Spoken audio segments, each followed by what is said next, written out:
বলছি মেঘের রাজ্য সাজেক ভ্যালি থেকে। আজকে আপনাদের সাথে শেয়ার করব ভূপৃষ্ঠ থেকে 1800 ফিট উচ্চতার সাজেক ভ্যালিতে আমরা 2 দিন 1 রাতে কি কি করেছিলাম, কি কি খেয়েছিলাম, কেমন ছিল এইবার সাজেক ভ্রমণের একদম ভিন্নধর্মী অভিজ্ঞতা। ধরেন সকালবেলা ঘুম থেকে উঠছেন আর উঠে নিয়ে এইরকম টাইপের একটা মেঘের ভিউ দেখতে পাচ্ছেন সাজেকে। সাজেকে কি শুধু আপনারা মেঘ দেখতে আসবেন আর অরিজিনাল যে প্রাকৃতিক ফিল সেটা কি উপভোগ করতে আসবেন না? এটাই হলো আমার মনে হচ্ছে সাজেকের সবচাইতে একটা এক্সাইটমেন্ট পার্ট। আমার লিটারালি এত পরিমাণ বৃষ্টি হচ্ছে আর এত সুন্দর একটা ফিলিংস। আমার লাইফের বেস্ট এভার ট্যুর হলো এই সাজেক ট্যুরটা।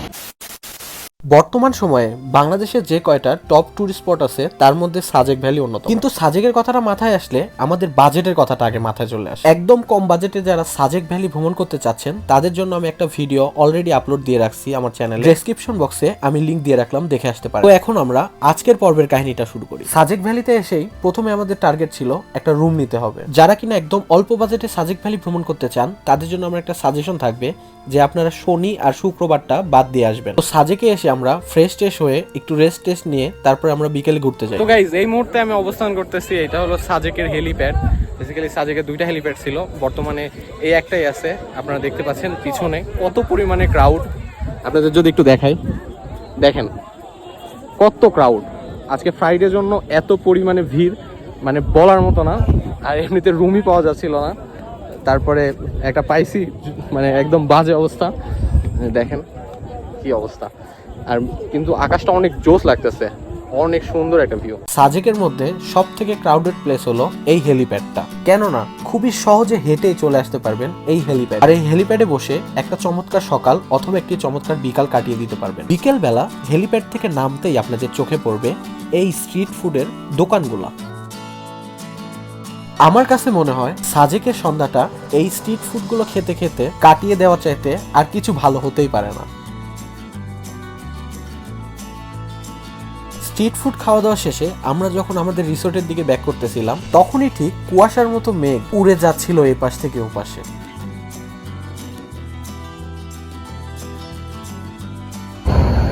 একদম মেঘের মধ্যে হচ্ছে, কি অবস্থা। রাতের সাজেক কিন্তু দিনের চাইতে বেশি ঝলমলে এবং অনেক বেশি আলো, সাথে অনেক বেশি জাঁকজমকও বটে।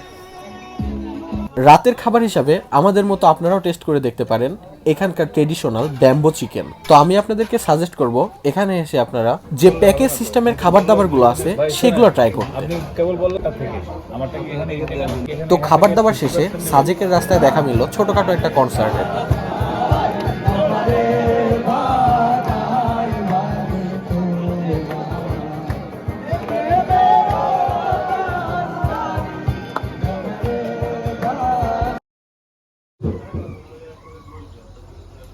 ধরেন সকালবেলা ঘুম থেকে উঠছেন আর উঠে নিয়ে এইরকম টাইপের একটা মেঘের ভিউ দেখতে পাচ্ছেন সাজেকে এসে।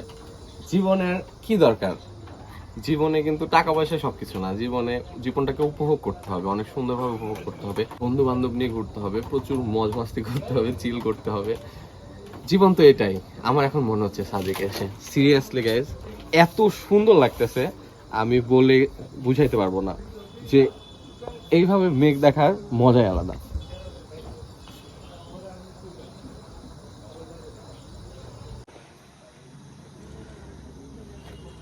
তো গাইস আজকে আমাদের সাজেকের ডে 2, আর একদম ভোরে চলে আসছি সাজেকের যে মসজিদটা আছে, বাংলাদেশের সবচাইতে উচ্চতায় যে মসজিদটা, সেই মসজিদটার এখানে। আর এই যে দেখতে পাচ্ছেন গাইস কি অবস্থা, একদম মেঘে পরিপূর্ণ, একদম মেঘে একদম ঢেকে গেছে পুরো সাজেক ভ্যালি।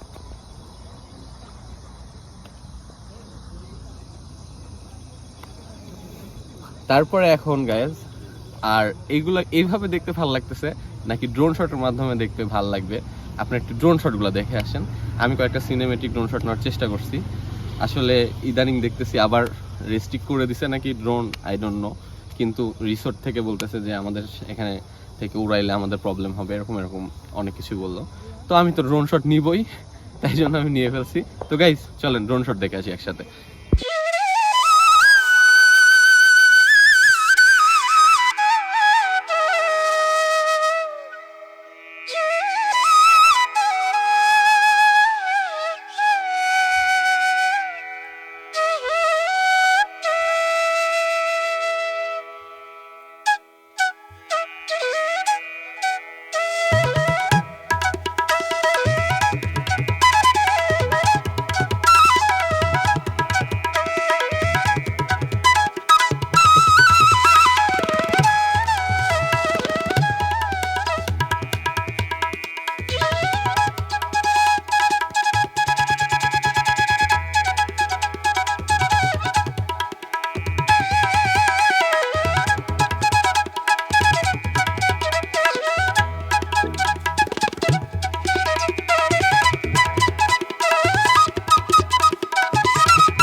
মুহূর্তে আমরা অবস্থান করতেছি সাজেকের একমাত্র হেলিপ্যাড, কারণ আগে 2টা হেলিপ্যাড ছিল বাট এখন কিন্তু একটাই আছে।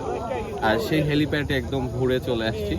আর এইখানে আমরা আসছি হলো মেঘ দেখার জন্য, কিন্তু মেঘের ভিউ আমরা ওখানে যা পাইছি, রুম থেকে যা পাইছি, এইখানে এসে কিন্তু মেঘ একদম চলে যাচ্ছে। আপনারা দেখতে পাচ্ছেন এই যে মেঘ কিন্তু একদম চলে যাচ্ছে।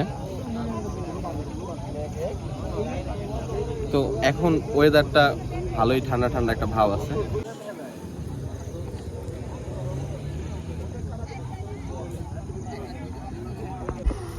এইদিকে একদম মেঘে পরিপূর্ণ, দেখতে পাচ্ছেন যে রাস্তায় হাঁটতেছি, এদিকে পুরো মেঘে একদম ঠেকে গেছে। এই যে সামনে মনে করেন কিছু দেখা যাচ্ছে না, এরকম অবস্থা, মেঘে পরিপূর্ণ।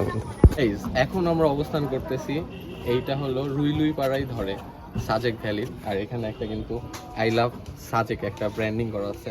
আর এখান থেকে এখন আমরা যাব হলো সাজেকের যে ঝর্ণাটা আছে, কংলাক ঝর্ণা না কি যেন নাম শুনছিলাম, তো সেই ঝর্ণাটা এখন এক্সপ্লোর করতে যাব। প্রতিবারই তো আমরা সাজেকের যে জনবহুল প্লেসগুলো আছে সেগুলো কভার করার চেষ্টা করি, যেমন কংলাক পাহাড়, তারপরে লুসাই গ্রাম। কিন্তু সাজেকে এসে এইবার আমরা একটা ভিন্নধর্মী একটা অভিজ্ঞতার স্বাদ নেওয়ার জন্য আমরা পাড়ি জমিয়েছিলাম সাজেকের কংলাক ঝর্ণা। আর এই কংলাক ঝর্ণায় যাওয়ার এক্সপিরিয়েন্সটা ছিল সাজেকের একটা বেস্ট এক্সপিরিয়েন্স। আর আমরা কিন্তু এই কংলাক ঝর্ণায় কোনো রকমের গাইড ছাড়া গিয়েছিলাম। আর এই কংলাক ঝর্ণা নিয়ে একটি ভিডিও কিন্তু আমি অলরেডি আমার চ্যানেলে আপলোড দিয়ে রাখছি, চাইলে আপনারা সেটা দেখে আসতে পারেন। ভিডিওটির লিংক আমি ডেসক্রিপশন বক্সে দিয়ে রাখলাম।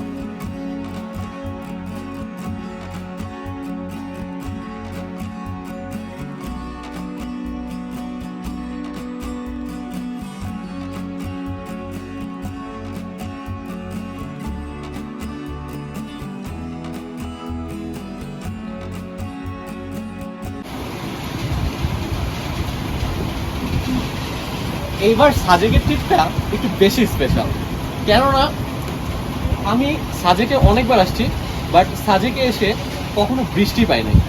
বাট এইবার লিটারালি এত পরিমাণ বৃষ্টি হচ্ছে আর এত সুন্দর একটা ফিলিংস।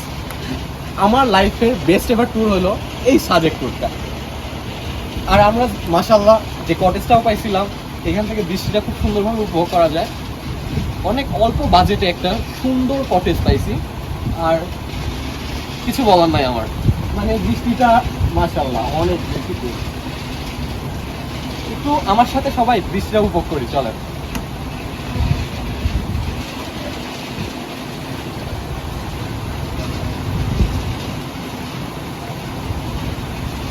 তো গাইজ, এই ছিল সাজেককে নিয়ে করা আমার একটি ভিডিও।